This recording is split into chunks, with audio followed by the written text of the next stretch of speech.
Assalamu alaikum. Welcome to another episode of Mindful Matters, the podcast for the youth by the youth. Remember, if you've got any questions, send them through to ask.fm/mindful matters. That's ask.fm/mindful matters. Your host today, my name is Ahmed Jawad Khan, and I'm joined here today by Waqas Ahmed, former Sadr Sahib of Khuddam Ahmadiyya Australia. Assalamu alaikum. Assalamu alaikum, Ahmed. How are you? Good, alhamdulillah. Welcome to the show. Thank you. So you need no introduction. We've known you for a long time, but we don't know sort of the history, the backstory. You know, the Waqas Ahmed of that file, where he started from, his journey, how he became Sadr. You know, so could you tell us a little bit about that journey and also about your professional life? What do you do? Okay. I'll start with the professional life first. At the moment, I'm working as a finance broker.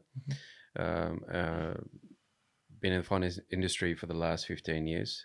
So during my Khidmat as the Majlis, that's what I was doing. As a Tifl, I grew up in Rabwa. I did my schooling there. I was 10 when I came to Australia. And after your primary, your secondary, went to TAFE, studied accounting, went to uni, studied a bit more accounting, and then got into finance, and hence at the moment working as a finance broker. In terms of serving, I remember my very first khidmat while I was in Rabwa was Khidmat al-Khalq. The very first task I remember was given to me was a lady who lived a street, away from us, just one street away. Her son passed away, and my job was to take her on my push bike, give her a ride to the Bishti Maqbara, where the son was buried. And I distinctly remember that job as my first proper job, other than first proper duty as far as Khuddam al-Ahmadiyya is concerned.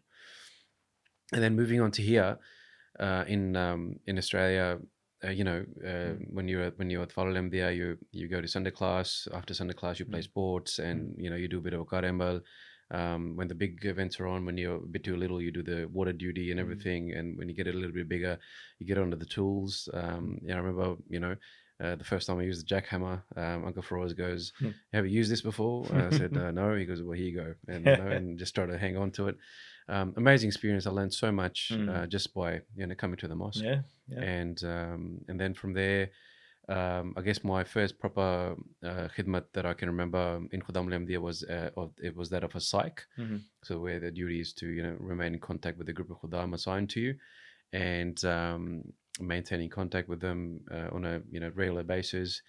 The first national duty I can remember, I served as Qaid Majlis for a little bit. I think just before the first tour of our beloved Huzur, as Khalifatul Masih, the 5th Eid al-Talab Nasr al-Aziz, I think 2006 is the year. And after that, I got the opportunity to serve as Motam Mukarrembal. And then after that, I remember serving as Motam Tabligh for a bit.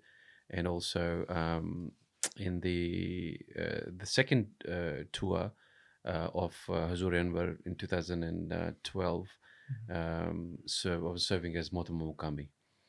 So, and the rest is after that is the 8 years of service. 8 years. Time flies. Yeah. And we had such a good experience in the 8 years. It was just an enjoyable time. I enjoyed my time working under you, Sasab. When you were elected first as... I prefer if you can call me Waqas. I know it's going to be hard for you, Ahmed. Oh, very difficult. Yeah, I know. It takes a bit to, but I would really... I'm trying, but it's even hard to call you that. I know. Yeah. So I might have to call you brother. I still, yeah, brothers are great. Brother. Yeah, I love it. Yeah. I need to work on that. Yeah. So it was some time ago, 8 years when you were elected. Going back, if you can tell us sort of how that moment was, your feelings, or when you were elected as a Sadr Majlis, how was it? What was the feeling? What was going through your mind? Scary. It was very scary, very daunting, and it's funny. I remember a few people, now that I think about it, talking to me about randomly, which never ever crossed my mind. Firstly, you never want it. I don't think any person in the right mind ever will want to a khidmat. You get given it, and then rest is just prayers and prayers and prayers, and getting guided directly by Huzur-e-Anwar is probably the fundamental thing which keeps you going, keeps you motivated, because you know that you're reporting directly to Huzur-e-Anwar. So it's not a small thing, because you think about that every day. Hence, your prayers improve. Your knowledge, your thirst for knowledge has to improve, because you need to be informed all the time, and you need to be a few steps ahead of others, especially the ones where you need to give them the right advice or make the right plan. So I think that after that feeling, year one, I think you just try to try to stay afloat as best as possible. And your learners. And you inherit a team, which is your national Amila, and you work with them as best as possible. I think the best thing that probably I would say on my personal level happened to me was that we were fortunate enough to get, I think, the first lot of Khuddam Murabiyan to come into Australia in my first year of Khidmat as Sadr Majlis.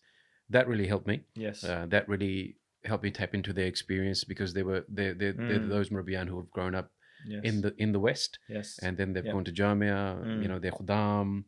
So straight away there's rapport, there's understanding, and every day although we catch up on sports and social events, but when you catch up with them, Murabi, it's all about this is what's happening, let's do this, and ideas. I think that helped me quite a lot. And one of the best suggestions I think Murabi Sinsla gave me was that as soon as possible, as soon as you can, just go visit Huzur-e-Anwar, and if possible, take National Amla and Qaideen if possible. So I think that was the first thing that I targeted, that we need to go. And alhamdulillah, that was a great tour, 2013, where I think there was 14 of us, some National Army members, a few Qaideen. Alhamdulillah, receiving guidance directly from Huzur-e-Anwar is the pinnacle of it, and that what keeps you going, and that gives you the strength and the motivation, and more importantly, understanding of what you actually need to do. And you had 2 visits to London. As Sadr Majlis, one of them also included a one-on-one Mulaqat as Sadr Majlis, not as a personal. So that's different again. Yes. So these 2 are group Mulaqats. You were part of the later one, where alhamdulillah we had 35 odd Khuddam, National Amla, Qaideen. It was amazing. Biggest contingent yet from Australia, which was amazing.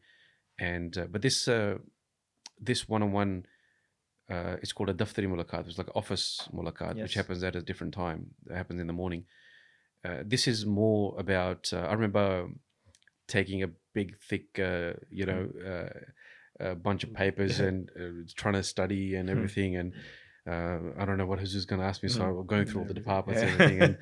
And funny enough, I was sitting there, and previous to the Khuddam in the UK, who was there was a meeting of Jalsa Salana UK was happening, and he saw me. He walked up to me. I didn't recognize him at first, but then when he said his name, then I recognized him, and he put me at ease a little bit, and it was nice talking to him. And then I walked into the office of Huzur-e-Anwar, and first thing Huzur said was, asked me, so what brings you here? I said, Huzur-e-Anwar, I just have a few reports to discuss. He goes, reports come and go. Tell me what what's happening in Australia. And so that's when the direct questions, the direct guidance, the things that I needed at that time, the most critical questions that I had in my mind, I was able to ask Huzur-e-Anwar and receive direct guidance. That was a one-on-one. That was one-on-one. Yeah. Wow. Well, very. Yeah. And how long did that go for? I have no idea, man. Yeah. I have no idea because Wow. you What a it's wonder. like you're in there forever. Yeah. But when you get out, it's like, Mm. it's only a few minutes. So it's Yeah. like a different realm when Yeah. you enter into the offices. Remember, it's Yeah. the time almost stops. Mhm. And yeah, I don't know. I do remember that I got to ask all the questions. Yes. So I had about 5 questions, Mm. and I got to ask all of them. And once I finished Yeah. all my questions, Yeah. one particular question was about I did some visits straight away in my first year as best as possible. I went to a few Khuddam houses, and I came across a few Khuddam who were a bit distant. As you are, everybody's Yeah. a different level of faith at different stages of their life. Yeah. And I asked Huzur-e-Anwar that there are some of the parents are playing, not a positive role.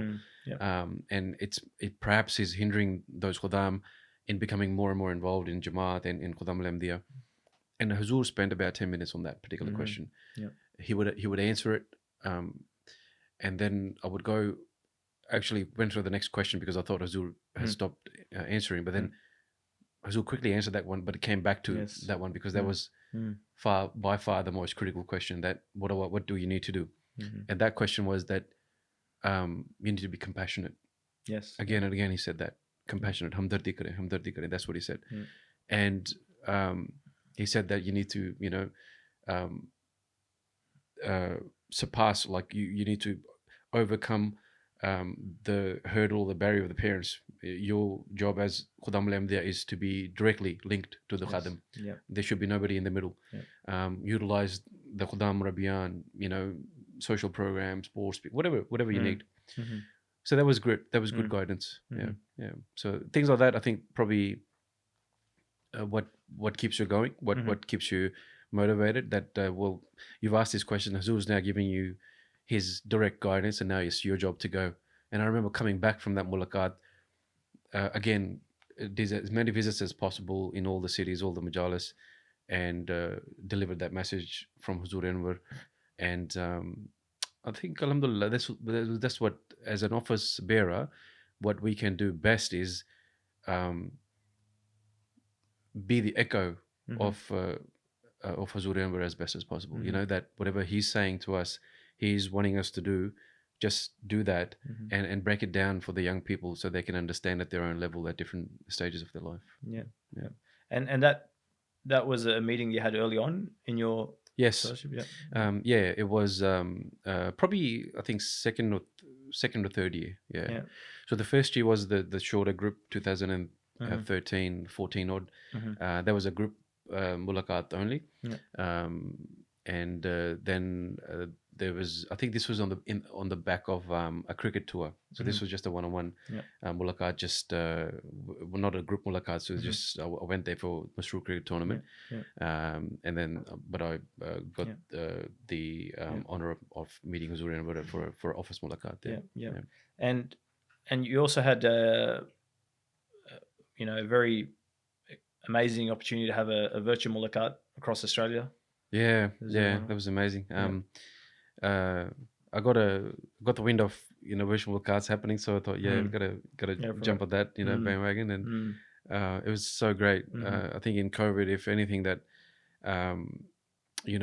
gave us the fuel needed to carry on. The khidmat, the responsibility, keeping everybody motivated, attached to the mosque, Jamaat, Khilafat. Allah Ta'ala, these virtual mulaqats were the best. I think we had first one was in Sydney in Batul Huda, Khilafat Hall, National Amila and Qaideen. That followed with the Atfal one in Sydney, Miara Kabir, I think it was. That was, alhamdulillah, really good. And then we were lucky, I think last year we were able to do all the regional mulaqats, all the Khuddam that missed out. Previously, they were able to, have a virtual Mulaqat in Brisbane, Melbourne, Adelaide, and Sydney again. So, alhamdulillah, it was really good. And you had, I felt, my experience with you when you were still sub, you had a very close connection to Huzur-e-Anwar. Was it something you did? Was it writing letters, or was anything? I felt you had a very close connection. Yeah, something learnt earlier on was that communication Mm-hmm. and that connection with the Huzur-e-Anwar is, and how much is it depends on you. Um, you if you write, you ask, you'll receive an answer, you'll receive the guidance. So um, once I understood that, the importance of that, it was almost a weekly, sometimes more than, definitely weekly, but sometimes it'll be multiple times a week depending on how many programs there are happening. Um, then I just got in the habit of whatever the program it was, you write like a pre-program letter requesting guidance and prayers. If something significant happened during the program, you wrote a letter, and then definitely post-program, because I learnt was that I think a former Sadr Majlis, I think I can't remember who, so I don't want to say the name incorrectly, that he said that we always write letters to Huzur-e-Anwar for prayers, but then we don't follow up to update Huzur-e-Anwar that now the program's happened, alhamdulillah, all went well. So Yes. that's I made that habit that there definitely has to be a pre-event and a post-event, and then a general every time a khadim was sick, or some tragedy happened, always wrote to Huzur-e-Anwar. And funnily enough, especially all the difficult circumstances, the letters written for prayers, majority of the times the responses received was directly from Huzur-e-Anwar. Yes. So that was amazing, that how much he cares, how much how much he wants to know that if there's any khadim, as you were representing Khuddam, if there's any khadim who is in need of special prayer, special attention, Huzur himself is worried about him. Yep. So that's just millions and tens of millions of members out there, but everybody's important to Huzur. And why I think you had a special link, and I don't know if you remember this, when we were in UK and I was struggling to get a Mulaqat. Do you remember what you did? No, I can't say I did. We were struggling to get a Mulaqat, myself and my brother-in-law, and after I told you, and we were getting towards the end of the trip, you pretty much just walked straight through to the private secretary's office, and I don't know if I was supposed to do that, but I felt like it sort of made it happen. Yeah, it just said. I don't think I made it happen. I think I felt that it's my duty to do something. Yep. And I think you got lucky. That's what I think. That was it. Yeah, could have easily went. Wait your turn or write and something. I don't know, but alhamdulillah, that's good. I'm glad it worked out. That's how I remember that. I think on the back of that, coming from Australia, I've always experienced, every time you go to London for whatever event, you get special love, extra special love from Huzur-e-Anwar and all his team. So I think we're just very lucky, in that aspect there. Yeah. No, that's fine. Okay, so could you tell us some piece of advice that you have from Huzur-e-Anwar that you can share? Would like to tell the Khuddams? Yeah, so many. I mean, broadly, every single message we received for the National Ijtima was a direct piece of advice for every single khadim. So, but I guess at a personal level, Huzur simplified things for me at a personal level that really helped me understand. I'll give you an example, like Chanda, for example. I asked Huzur one day that there's some khuddam who don't pay Chanda, and casually Huzur responded, "It's not a tax." So what's the worst? They can't, hold an office. And that doesn't mean it's not important, and that doesn't mean that you don't strive to fulfill your gender obligations or get everybody motivated and everything. What that did do was that it's just one aspect. So there's so many other things that we need to be looking into. First and foremost is relationship. Your relationship with that person. I guess for all the khuddam, we all know, Ahmed, that it's as far as I can go back, Huzur-e-Anwar has just time and time again reminded us to get close to Allah Ta'ala, to improve our prayers, because you cannot get close to Allah Ta'ala unless you improve your prayers. And what I feel is that the era that we live in, even this is a podcast, for example, something like this back in 10 years ago probably wouldn't have existed, and would be listening to speeches, or I'll be talking and people will be listening, or something like that. But now we need to do certain things. What that is doing is taking the emphasis away from the most important book of all, which is the Holy Quran. So I think Huzur-e-Anwar's strong message about being very, very regular and punctual in recitation of the Holy Quran. All the writings of the Prophet ﷺ, all the writings of all his khulafa are based on the Holy Quran and its teachings. It's the further elaboration of every single commandment of Allah Ta'ala that's there in the Holy Quran. So the message for all the Khuddam is that you've got Allah the Almighty, you've got his book, and then obviously you've got the books of Prophet ﷺ, and then on a day-to-day basis you've got we have to utilize every single means to not only maintain but keep strengthening our relationship with the Khilafat. That is the most important part. That is a message from Huzur, and for every single Khadim there is. For office bearers, I would say it's humility, it's integrity. That once you get given the responsibility, no matter what type of responsibility, national, regional, local, you take ownership. Because you don't take ownership, we want to, as we all know, our reward for this service is not here, not in this world. It's with Allah Ta'ala.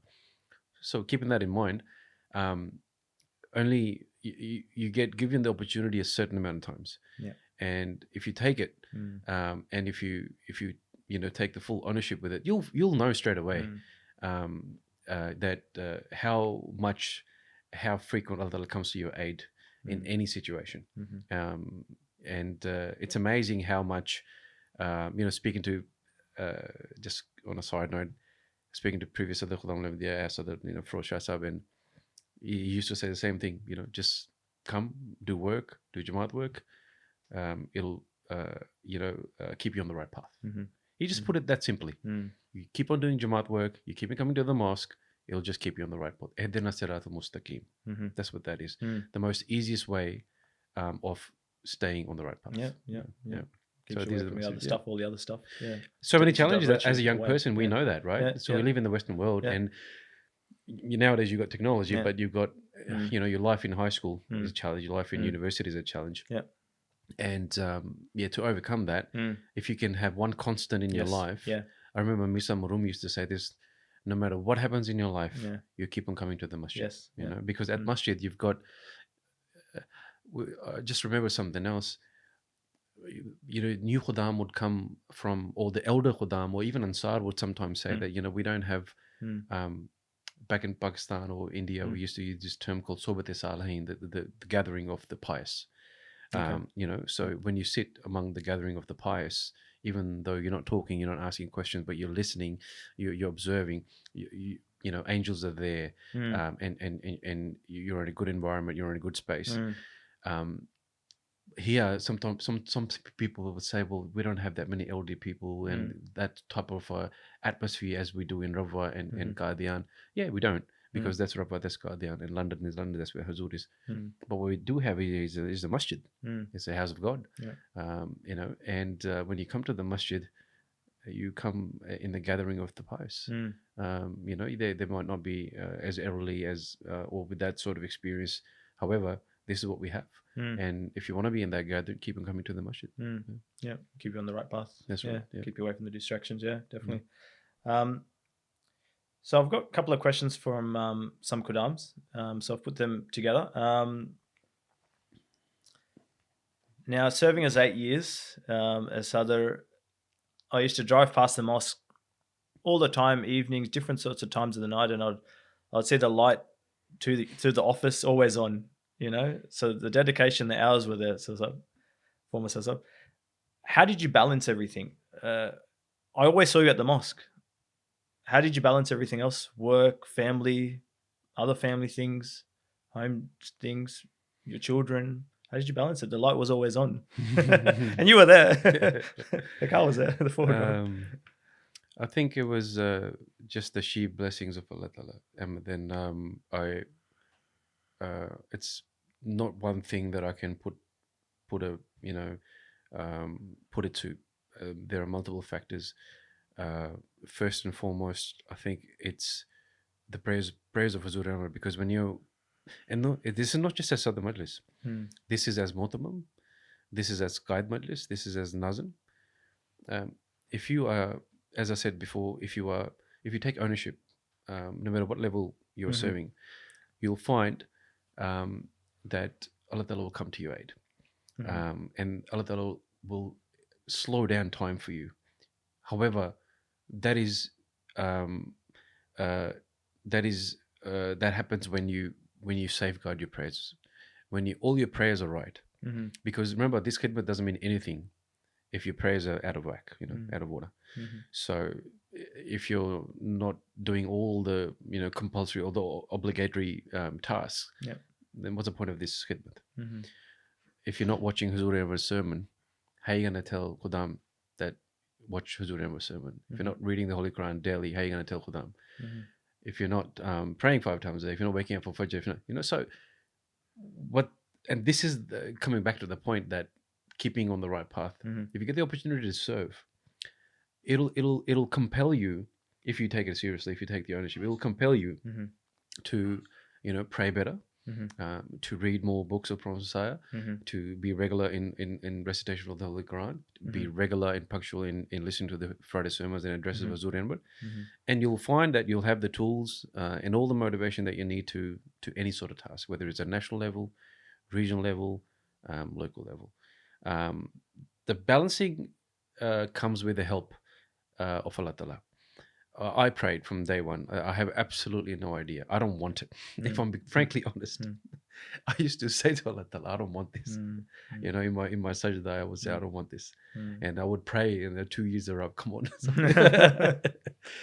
Not being neglectful or anything, and not being, but it's just, the feeling that I had, my own feeling that Allah Ta'ala, I don't want it. It's there are others, and Allah Ta'ala had His own plans. And then it was the other thing what kept me at it was when I got given the responsibility. I'm a member of Waqf. That kept me going, because I've made a commitment. I've made a solemn pledge. I've written down my name, my reference number of Waqf, and I've signed that letter more than one occasion that I will continue to dedicate my life. So that kept me going, because it was an opportunity to serve. And I think my wife was a huge support, a person that would understand from the very, very beginning that this is what needs to be done, and she would understand how much time I would need to make there. I guess in the beginning, and I did learn from the previous Sadran as well, and I'm really thankful to them. A lot of them shared, as we said before, we were talking offline. It's always nice to talk about all the nice things, but it's actually all the things that didn't go well give you the most important lessons of life. And a lot of the Sadran said you definitely need to make sure that you give family time. You definitely need to make sure that you get enough rest, because there's only so many hours in a day. You need to do everything. You're working, your kids and everything. But I found that just by, and something about Fajr, something about offering Fajr punctually, just made things happen. I remember sometimes, like I'm human as well. Sometimes you get tired. You have had 3-4 days of less sleep, and 5th day you're like, oh, you wake up a bit late. You do offer your Fajr, but you wake up a bit late. But that day is all out of whack. That day is all out of whack, naturally. But the day that you wake up for Fajr, even though you're tired and everything, you sacrifice your sleep. You feel under the weather a little bit, so to speak, but you carry on. It's like everything falls into place. To me, that was probably again Allah Ta'ala's help, because that Fajr made my routine and enabled me, allowed me to create that balance in life. So everything was around namaz, pretty much. Okay, because you have a lot of people feel that it's hard to do an office or take a position or take ownership, as you said, because they don't have the time. So what you're saying is you need to take ownership, make time, pray. Yeah, and it all falls into place. That's what right. you're saying. That's right. I think it depends on your outlook on life as well. Yeah. That everybody's at a different stage. Yes. Sometimes some of our Khuddam members understand that early, that this is what I need to do, this is who I am, and sometimes it takes a little bit more to get them to understand who they are and what they need to do. So everybody's at a different level, and in saying that, everybody plays a role. Every Ahmadi plays a role in the progress of this Jamaat. Office bearers play their role, members play their role. I think office bearers are very, very fortunate because they get the opportunity to be, members of the crew on board this ship, which is being steered by our beloved Imam. And it's a huge honor just to even say that. And others who don't get the opportunity, others who shy away, I think they play their own kind of role in their own level of faith, stage in life that they're at. I've learned over the years that no matter, if just because a person is not coming to the masjid, just because a person's, a little bit, we say a little bit behind or a little bit away, doesn't mean he doesn't have the love of Khilafat. So the fundamental thing is that to make sure that flame of Khilafat remains kindled in every single person's heart. And inshallah ta'ala, everybody will understand their duties and everything like that. Yeah. So balance comes like that. Namaz, very important. Family support, very important.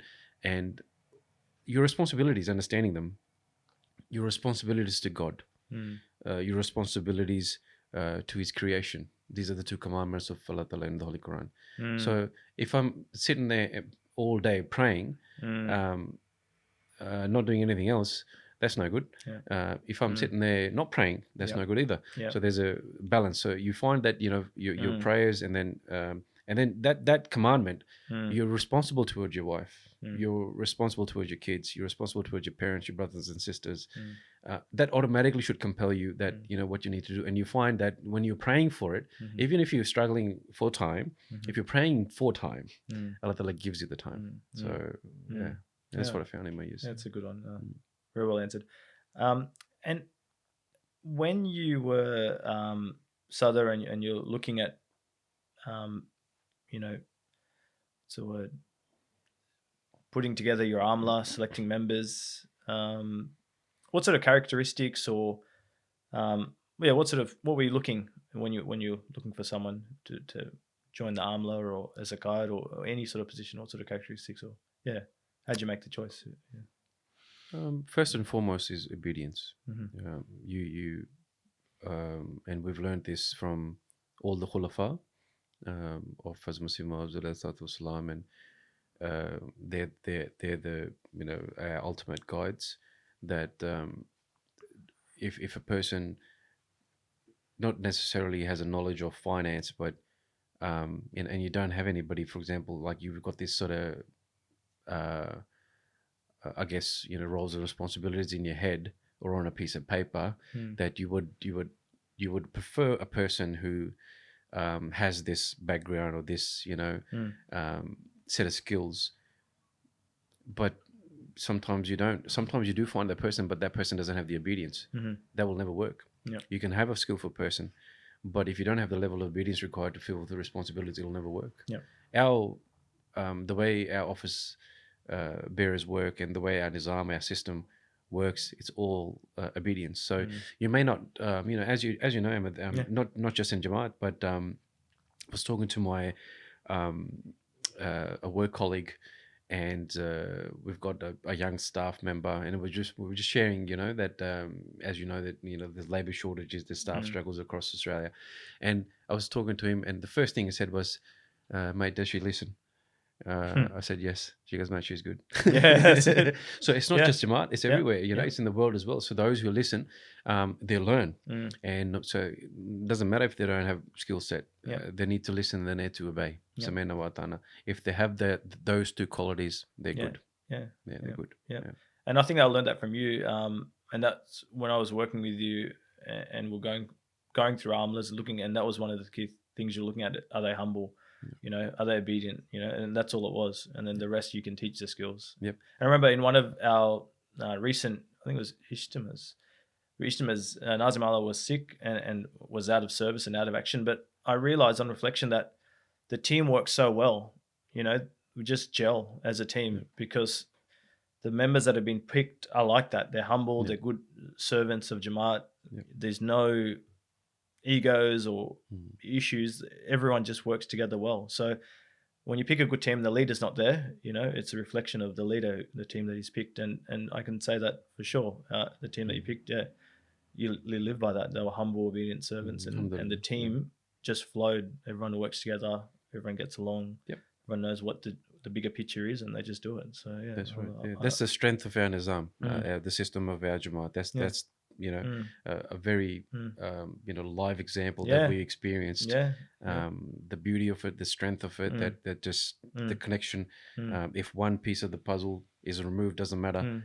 Another person comes in, slots right in, and everybody just falls in line, and you know, business as usual. It's really good. So it is true. In the 8 years, what would you say is more of your enjoyable time or your favorite event, or what's your highlights? Highlights reel. Oh, that's real. Favorites, don't do one, just do a couple. It's hard to do one. You can't do one. You have to do one. National Ijtima is probably the pinnacle because it's just the vibe of the National Ijtima. Everybody's there. You know, all the national representatives are there, National Amila, Qaideen are there, all, you know, members are there. I think probably at a national event, that's probably the pinnacle. The other one that I really enjoyed was the Tarbiti camp. And I felt that, you know, I got sick of these members from Rabah, you know, talking about back in their days, they used to go to their Tarbiti classes and all that. Why didn't I have a Tarbiti classes, you know? And they would say all these beautiful, wonderful things. And alhamdulillah, we were very fortunate to start that. And what I realized was how big of an impact that has on a young person's life. So especially I found when it really came into its strength was at the Brisbane one, the one we had at Brisbane.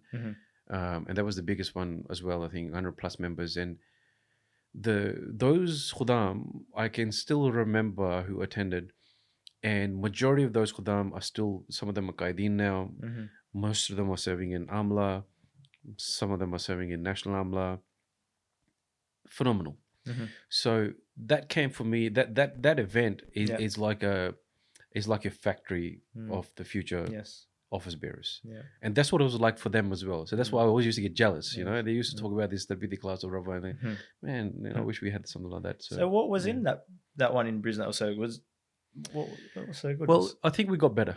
The first one was, you know, I think the first one was here in Sydney.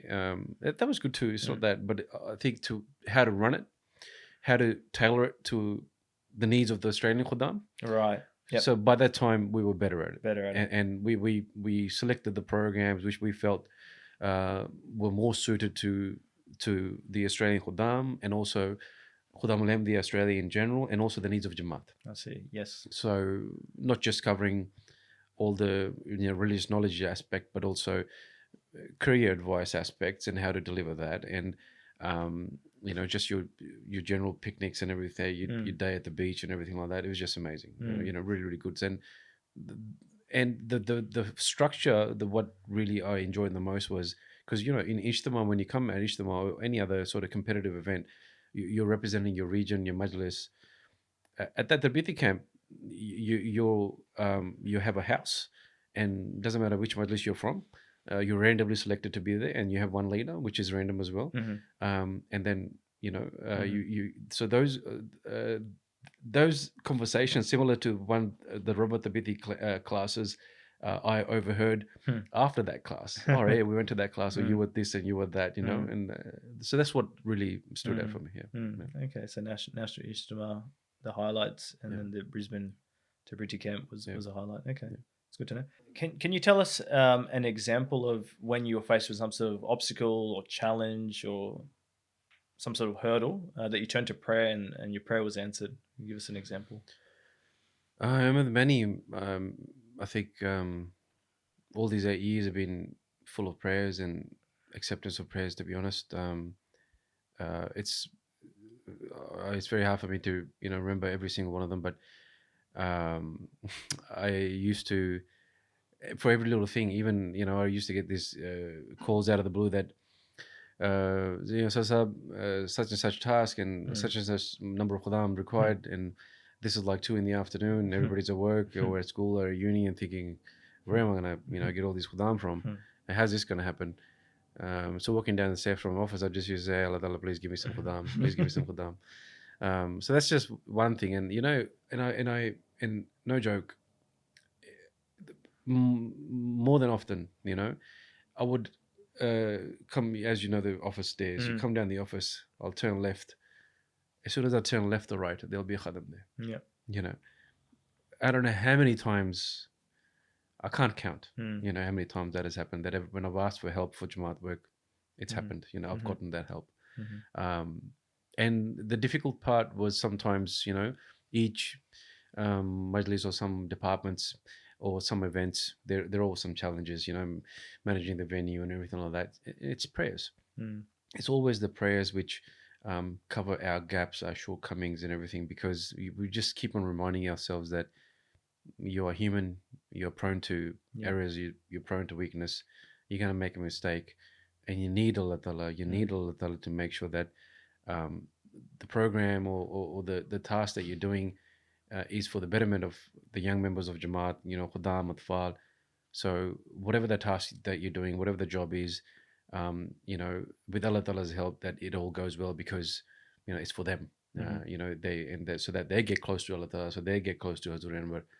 When your thought process is like that, you get help all the time, and even the most difficult of tasks, like when you're behind in Chanda collection, for example, tradition is that, where does it all come from? It comes from Allah Ta'ala. So you pray and you work hard, and it happens. I don't have like exact where I can say, virtual mulaqats were probably the other one, where it was very stressful. It was, we had a certain amount of time to rehearse.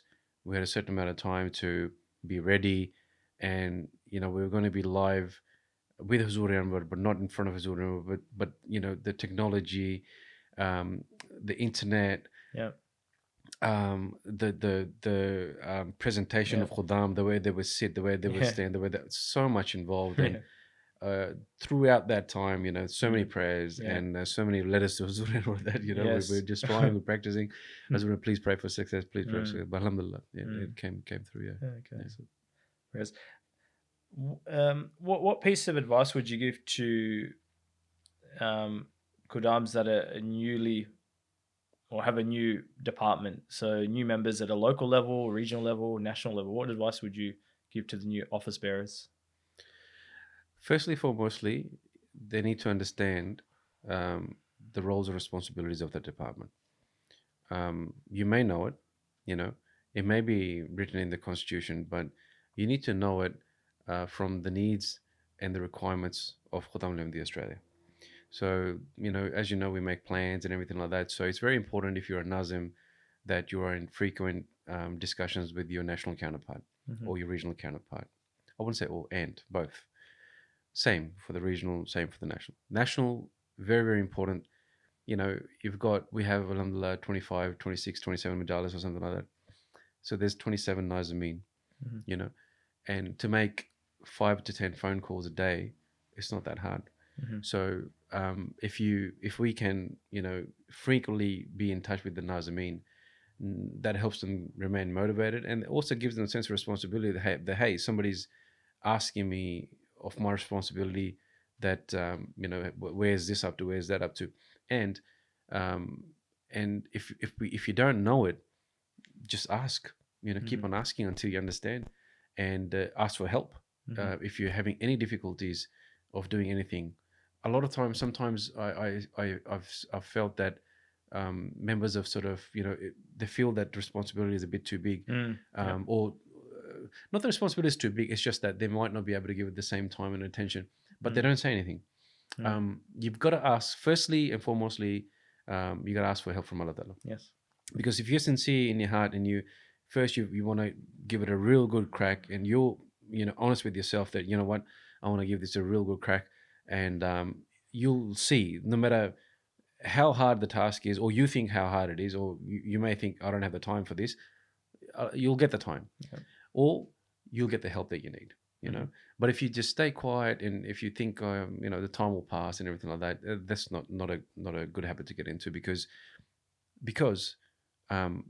you might be okay, Mm. right? But you are, as a Nazim, you're responsible for about 60 odd Khuddam under that department. At a regional level, 300, 400. At a national level, about 1,000 plus 1,400. Mm. So, you're responsible for those Khuddam. So, because of inaction or lack of, action, Khuddam are suffering, or Khuddam may suffer. Mhm. So that should be playing on all office bearers' mind, that I am accountable Mm. in the eyes of Allah Ta'ala. Yep. Because when we make our pledge, I'll give my, life, wealth, time, and other for the sake of Mhm. my faith, country, nation. Mhm. And we do that bearing witness that God is one and Muhammad Rasulullah Sallallahu Alaihi Wasallam is his messenger. There's no greater pledge that a Muslim can make. And this is the pledge of an Ahmadiyya Khuddam. Mhm. So we should just always remember that we need to make sure that our heart is content, that I've given it my absolute best. If your heart is content, Allah Ta'ala is happy with you. Mhm. Yeah. No. Okay, that's a good one. And what advice would you give to our members, all the rest of the Qadims out there now reflecting after 8 years? What advice would you like to share with everyone? My advice would be that we just cannot stop working, trying, encouraging, motivating, praying. We just cannot stop. That is when you meet Huzur-e-Anwar, when you watch his programs, his sermons, his addresses, his mulaqats, his meetings, that's what he's doing. And we are his helping hands as office bearers. So, and as far as members are concerned, that it's your faith, or your level of faith is a forever struggle. But you need to struggle. You need to keep fighting it, fighting for it. We need to keep on, as best as possible, keep on, striving to improve our prayers. If we're doing 5 daily prayers, then add tahajjud. If we're doing tahajjud, then add, make sure you try to do as many congregational prayers. So there's so many levels. So if we are here, then we should strive up to be here. And then if we're here, go a little bit higher. We just cannot stop, because with life, as you start off as a 15-year-old Khuddam, you have no idea. At that time, you're full of energy, full of, youth, strength, this fearlessness about you. But, those years go really, really quickly. And I remember all the other, Ansar, when they used to turn Ansar, we used to look at them and say, hey, you don't play soccer anymore. I'm one of them.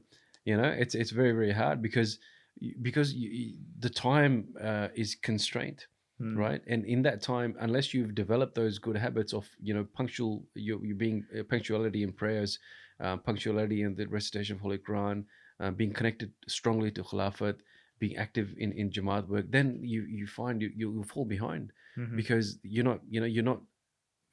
not allowed yourself to give preference to faith over worldly matters, whereas you had that opportunity all along. So that is the common, one of the the conditions of bad of the Prophet ﷺ, that I'll give preference to faith over worldly matters. So we have we have the platforms, we have everything that we need. Yeah. It's us who needs to go and play our part. Yeah. So pretty much stay connected to the Jamaat. Everything is there, everything you need, and then you will stay on the right path. Just don't say no. When somebody, anybody, whether it's office bearer, just don't say no. Just say inshallah. Just say inshallah, because the thing is, and don't say inshallah, for the sake of it. Say inshallah like you mean it. God willing, I'll do my best. Because if you're sincere with your inshallah, then you watch Allah Ta'ala send His angels down to help you fulfill that task, no matter how hard it is. As I said to you, Allah Ta'ala makes time. If you want time, to do Jamaat work, if you really want it, you ask for it, Allah Ta'ala will give you the time. During your time at Sadr, you travelled across Australia, met many members. Now, there was one in particular, and he wasn't praying too often. After the visit, 6 years later, he's Sadr Jamaat. Now, if you ask him, he said his turning point was when you visited him. Can you share what advice you gave him? Ahmed, honestly, I would have said exactly what Huzur-e-Anwar says. I would have just repeated those exact words, really. Nothing from my own self. I think one thing that always stuck with me was that very first, and I think the only the office mulaqat that I had, where Huzur-e-Anwar said that be compassionate. So being compassionate means that no matter what level a person's at, a Khuddam is at, whether it's regarding his prayers or any other matter, that we be compassionate. So I think I understood him, and I think he just wasn't praying. He didn't have any reason. If I remember correctly, I asked him any reasons or anything like that. He goes, no reasons. I said, well, if you're not doing one, just start with one. If you're not doing two, just if you're doing one, just maybe go to two. If you forget to pray, just whenever you remember, just pray. Just make sure you just pray. So I think that, and again, just being compassionate, understanding them where they are, where a person is in his life. As I said, faith is a journey at different level stages for everybody. So understanding that, and if that worked for him, then alhamdulillah, it's not me. And again, I emphasize the point that these are the directions of Huzur-e-Anwar. So the credit goes to Huzur-e-Anwar, not me. So just start off with one prayer, start with two, wherever you're at. So if you're here in your prayers, go gradually up. You got to set yourself a target. Like throughout our life, we set ourselves goals and targets. We need to do the same with our spirituality. If we are a little bit weak in our prayers, wherever we are, if we're at 0, logically the next step is 1. If you're at 1, the next step is 2. If you're at 2, then 3, then 4, and 5. Eventually, inshallah ta'ala, if you keep on trying, if you start walking, Allah Ta'ala says in the Quran, if you take one step towards me, I'll take 2. If you come walking to me, I'll come running to you. So take the step. Take the step. So inshallah ta'ala, it will happen. Okay. So that pretty much wraps up our podcast for this evening. Jazakallah for Sadr Khuddam Ahmadiyya. It was an honor. It was exciting. It was a bit long, but it was excellent stories. The amount of wealth, experience. I've seen you grow, growing up together, working together. 8 years has gone past. And I was quite emotional when you left, and I'm not an emotional person. So yeah, you definitely touched me. And I think you touched a lot of our Khuddams, and I think pretty much like a gem for us, being that you grew up in Australia and then you became a Sadr. So you've experienced the struggles, the identity issues, the issues that our youth would be feeling, and you became a Sadr, and that 8 years you sort of really nice time, and thanks for sharing it with us. And it was amazing experience, and good to be on the podcast, to see you again, and to addressing you by your name. What can I say, Ahmed? So Jazakallah for that. So we'll wrap up this podcast, As always, send through any anonymous questions to ask.fm/mindful matters. That's ask.fm/mindful matters. Please join our next podcast. Until then, Assalamu alaikum wa rahmatullahi wa barakatuh.